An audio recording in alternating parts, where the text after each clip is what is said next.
Hi, everyone, and thank you for being here today for this workshop on creating safe spaces in the classroom. I'm excited to have the opportunity to speak with you about how we can intentionally shape our classrooms to not just be places for learning, but spaces that inspire, engage, and support all students. The environment we create has a profound impact on student success, whether it's the physical setup or the emotional atmosphere. Every element contributes to how students feel, learn, and interact with one another. Today, we'll explore practical strategies to transform our classrooms into environments where you all have the opportunity to thrive. I look forward to diving into these ideas with you and hearing your thoughts and experiences as well.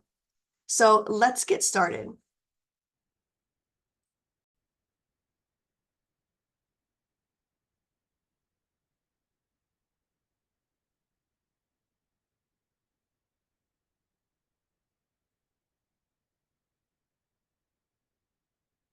Creating safe spaces in the classroom involves fostering an environment where students feel respected, valued, and comfortable expressing yourself without fear of judgment or discrimination.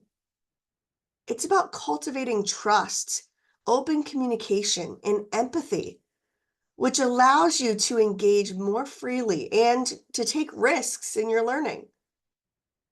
A safe classroom supports your well-being and encourages positive interactions. Before we dive into today's workshop, I would like to take a moment to connect. I like this activity. It's called a one-word check-in. This will help us get in touch with how we're feeling and also set the intention for the workshop. So grab a pen and paper, and in just one word, think about how you want to feel in this workshop today. It could be an emotion, an attitude, or even a state of mind. For example, words like focused, energized, curious, open-minded. Think of one word and write it down. I'll give you about 10 to 15 seconds here.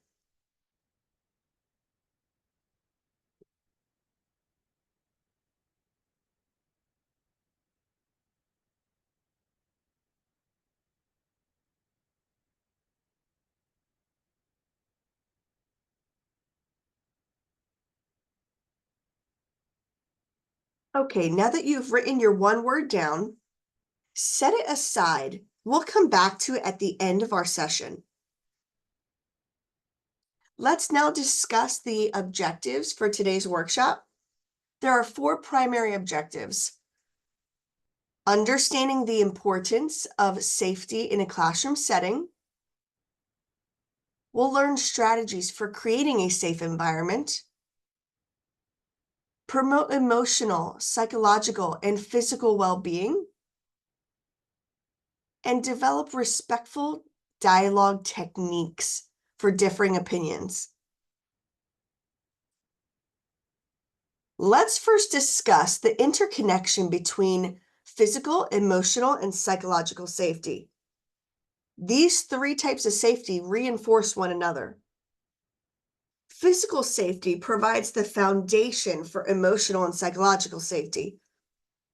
If you're worried about your personal security in the classroom, it can make you feel emotionally and mentally unsafe, which then hinders your ability to engage and learn. Emotional safety nurtures psychological safety by creating an environment where you feel comfortable sharing your ideas, knowing that you will not be criticized or judged. Lastly, psychological safety. It supports the emotional safety because when you are psychologically safe, you're more likely to express your emotions, ask questions, and share your concerns, knowing that you are in an environment where you will be treated with respect. Now let's look about how these 3 safety areas contribute to a classroom environment. Emotional safety. Feeling emotionally safe allows you to express ideas, ask questions, and participate without fear of judgment or rejection. Students who feel emotionally safe are more likely to engage in discussions and take academic risks. This is because you feel comfortable sharing and expressing your opinions in this environment. Psychological safety. Physical safety. When students feel that they are in a learning environment where they are secure from harm, injury, or any type of physical threat, this is important. We are to ensure that you feel safe in your environment, whether that's in the classroom, in person, or online. Again, accessibility and a conducive learning space are also really important. Do you have the accommodations that you need? Is the environment set up for your success? Creating clear boundaries and a zero tolerance policy for physical threats is going to ensure that you all feel safe and are able to engage in activities in the classroom. And the last type of safety is psychological. When you feel psychologically safe, you can share your personal experiences, learn from others, and grow intellectually. You're able to foster mental well-being and create a space free of being humiliated or embarrassed.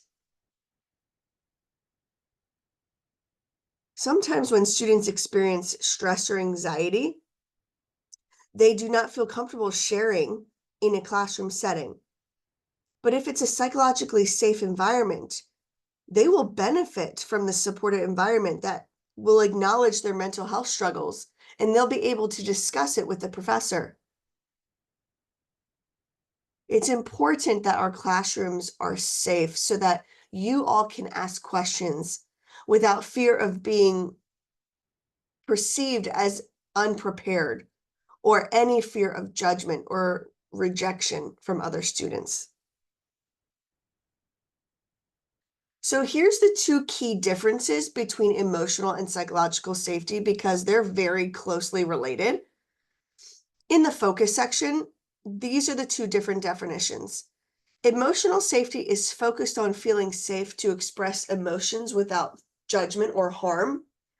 Psychological safety is about feeling to take risks, voice your opinions, and make mistakes without fear of negative consequences. The core concerns here between the 2, emotional safety centers around the emotional experience. So it's all about being able to express your feelings.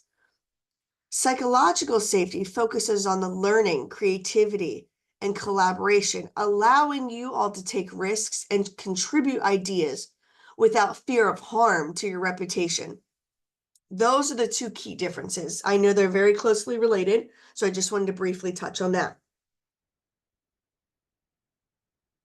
So what does a safe classroom look like? And it looks like at the top, once I edited this PowerPoint, it looks like my word classroom got cut off, so I apologize. What does a safe classroom look like for you? I want you to think about your past experiences, positive or negative. You should still have your pen and paper.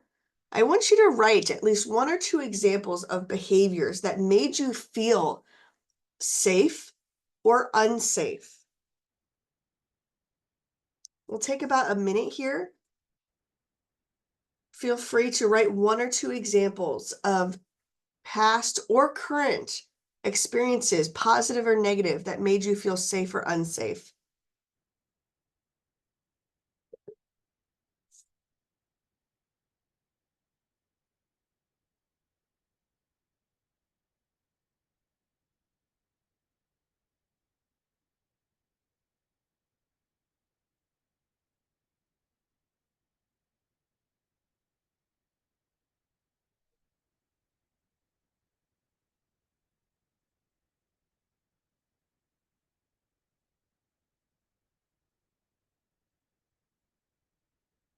All right, I hope you have at least one written down. I'm going to keep moving just so we can continue with today's session. So let's look at some of the characteristics of a safe classroom. There are 5 here. Open communication, respect for diversity and inclusion, support for mental health and emotional well-being, 0 tolerance for harassment, bullying, or discrimination, and lots of encouragement for active participation. These are some characteristics of a safe classroom environment. Yes, there are more.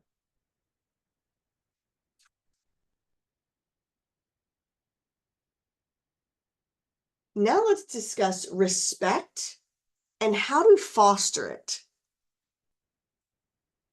So fostering empathy and respect towards others is not only important for creating a harmonious and effective environment, but it's also essential for personal growth, meaningful relationships, and societal progress. When we actively practice these values, we contribute to a world that prioritizes understanding, kindness, and inclusivity. By doing this, we help create spaces in the classroom, in the workplace, in our families, where everyone can thrive and feel supported. So why is respect essential? Well, respect helps build trust, mutual understanding, and cooperation. When students respect one another, they're more likely to engage in positive and productive discussions. Some techniques for showing respect in the classroom. Active listening is the first one. Active listening involves giving full attention to the speaker or classmates, understanding their message and responding thoughtfully. This helps ensure that the other person feels heard and valued, even if their perspective differs from your own. This also means giving your full attention. When you're actively listening, put away distractions, make eye contact so that you are focused on the conversation. The next one is don't interrupt. Let the speaker finish their thought before responding. When we interrupt, we can actually shut down the conversation unintentionally, which then shows a lack of respect. So think about some of these classes that you are in have roughly anywhere between 10 to maybe 30 students at a time. So I would say, turn off mute your audio. And when it's your turn to speak, you can unmute. That is also a great way to not interrupt in a Zoom setting. The next one is ask clarifying questions. If you're unsure about something, ask open-ended questions to better understand the speaker's point of view. Here's an example. Can you explain more about why you feel that way? Or what led you to that conclusion? The next technique for showing respect in the classroom is summarize and reflect. It's important to paraphrase what the other person has said to ensure understanding and to show that you're engaged. Here's an example. So what I hear you're saying is that right?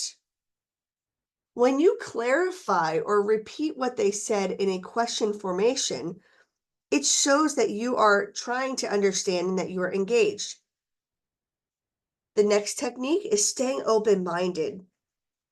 This can be very challenging at times, I know, but in discussions where perspectives vary, it's essential to stay open-minded and to hear and consider what others' views are, even if you don't always agree with them. Let's also talk about using inclusive language. This does go with staying open-minded. Be mindful of the language you use to ensure that it doesn't marginalize or alienate others. Avoid using terms that could be offensive or stereotype. So here's an example. Instead of using guys to address a group of students, say classmates or everyone. And this is common. I've done this before and I've caught myself. I'd say, hey guys, but literally the word guys is referring to a group of men. And I've had to catch myself and reword how I phrase going into a classroom setting. I will say, hi everyone, hi classmates. Okay, next technique for showing respect in the classroom is nonverbal cues, and this is important in an online setting. Acknowledge the speaker with nodding or maintaining eye contact. Try and avoid any distractions. Nonverbal cues are crucial, more so in a Zoom setting, an online setting, because you are not in the physical space with that person. So it's hard to see anything below your chest, okay, because that's where the camera is. Anything below that, we can't really see how your body language is when we're speaking. So that's why I like to use my hands a lot in a Zoom setting and make sure that my hands are up in the camera to show that I'm thoroughly engaged with my listeners. And the last technique here is acknowledge different perspectives. Respect the diverse experiences of your peers. Even if you disagree, just show appreciation from their point of view. Here's an example of what you can say, and you can use this in discussion posts as well. I see where you're coming from, but I think differently because, and give your opinion. So these are some techniques for showing respect in the classroom. Now let's move on to techniques for respectful dialogue. All right. Fostering respectful dialogue, even with different opinions. It's important to emphasize that respectful dialogue doesn't mean agreeing with everyone, but it does involve being civil, kind, and open-minded when discussing differing views. Here's some examples here and techniques. Use I statements. When sharing personal experiences or thoughts without imposing them on others, use I statements. I feel that, or in my experience, instead of you're wrong. Okay? Ask open-ended questions. Make sure they're not closed-ended. And here's an example. Open-ended questions encourages others to elaborate on their views by asking a non-confrontational open-ended question. Can you tell me more about why you feel that way? This gives them the opportunity to express their emotions without being judged. The next technique is avoid personal attacks. Focus on the issue, not the person. Maintain the conversation's respect and avoid making comments that could hurt feelings. An example is, I disagree with your idea, but I respect your right to have that opinion. Focus on the issue and not the person. We must all remember that. The next technique is use empathy and understanding. Try to see things from the other person's perspective and validate their feelings and thoughts. Here's an example. I understand why you might feel that way considering your background. Now let's move on to the next section here. Respecting differing opinions. How can we do that? In a classroom setting, there's many different opinions that go on.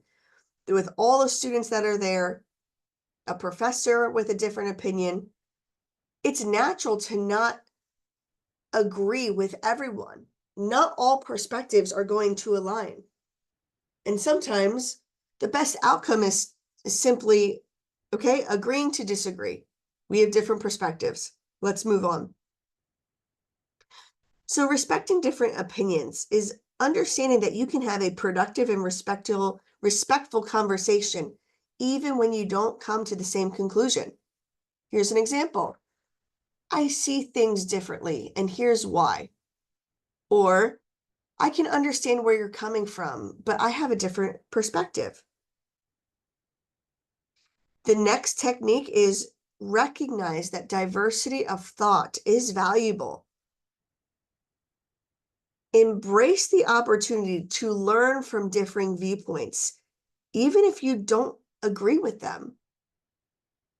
An example is we might not agree, but we can both walk away respecting each other's viewpoints.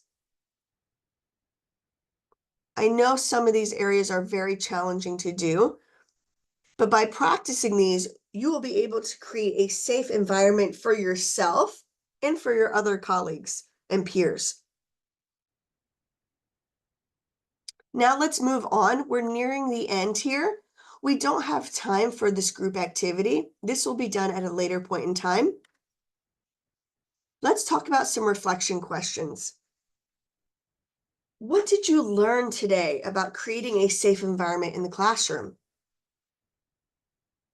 How can you apply these techniques in your own interactions with peers?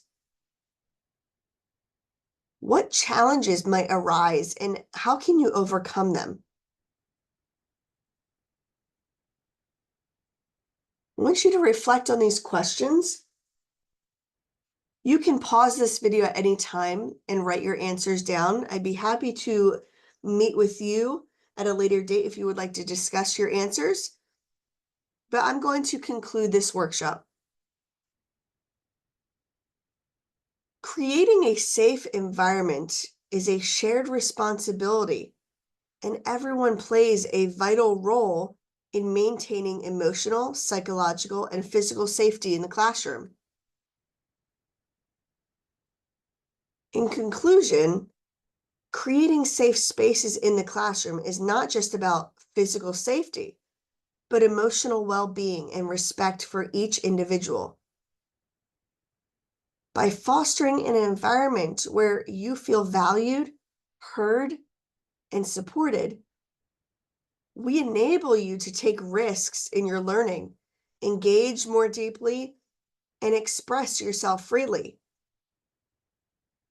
Today's workshop has highlighted the importance of cultivating empathy, understanding, and open communication in the classroom. As educators, it is our responsibility to actively listen to you, create inclusive environments, and continuously reflect on the ways we can make our classrooms a place where everyone feels welcome and empowered. By incorporating these practices, we not only enhance learning, but also contribute to the overall growth and development of each student. So now that you've answered some of these questions, pull up that one word that you wrote on that paper at the beginning of the workshop. If you can find it and your desk is not a mess, go ahead and grab that one word. Read that word to yourself. Did you feel that word today? Was your word shown in today's session? I truly hope it was. Thank you for joining me in today's workshop on creating safe spaces in the classroom.